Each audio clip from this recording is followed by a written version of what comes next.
Hi! Welcome to curly waves and vlogs. ఈరోజు మనం చేయబోయే రెసిపీ వచ్చేసి సాంబార్. అదేనండి పప్పుచారు.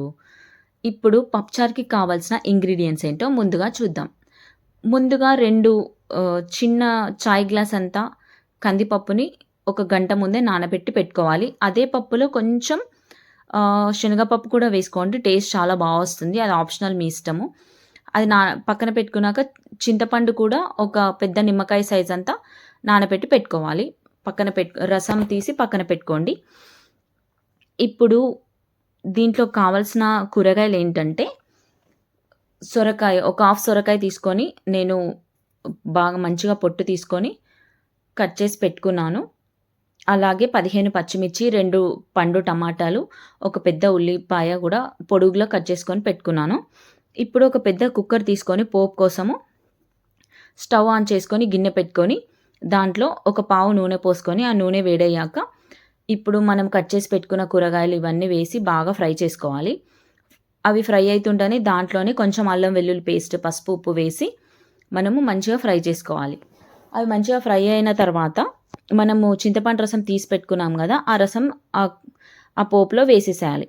ఆ రసము మరుగుతున్నప్పుడే మనం ఆల్రెడీ పచ్చిమిర్చి వేసాం కాబట్టి ఒక స్పూన్ మాత్రమే కారం వేసుకోండి. ఎందుకంటే పిల్లలు తినలేరు, చాలా స్పైస్ అయిపోతుంది. దాంట్లోనే మనము అది కరివేపాకు రెమ్మలు వేసుకోవాలి. ఓన్లీ ఆకులు కాకుండా అది రెమ్మలతోనే వేసుకుంటే పప్పుచారుకి చాలా మంచి టేస్ట్ వస్తుంది. అదే సీక్రెట్ ఇంగ్రీడియంట్ అనమాట. అది మంచిగా బాగా మరిగిన తర్వాత ఇప్పుడు మనం ఉడకపెట్టి పెట్టుకున్న పప్పు ఉంది కదా, దాంట్లోనే సరిపడా ఉప్పు వేసుకొని మంచిగా స్మాషర్తో మెత్తగా స్మాష్ చేసుకొని ఈ మరుగుతున్న చింతపండు రసంలోనే పప్పు వేసేసి పప్పుచారు బాగా ఒక 20 మినిట్స్ మరగాలి. చూసారు కదా వీడియోలో చూపిస్తున్నట్టు మంచిగా మరగాలి. ఇప్పుడు నేను ఒక వెల్లుల్లి రెబ్బలు తీసుకొని పొట్టు తీసి పక్కన పెట్టుకున్నాను.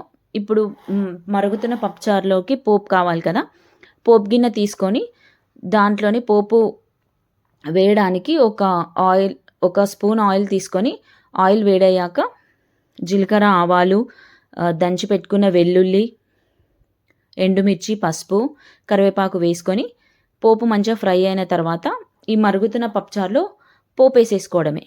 చూసారా, అసలు స్మెల్లే చాలా అంటే చాలా బాగా వచ్చిందండి. నాకు ఇప్పటికీ చెప్తున్నా నాకే నోట్లో నీళ్ళు ఊరుతున్నాయి. మీరు కూడా ఒకసారి ట్రై చేసి ఎలా వచ్చిందో చెప్పండి.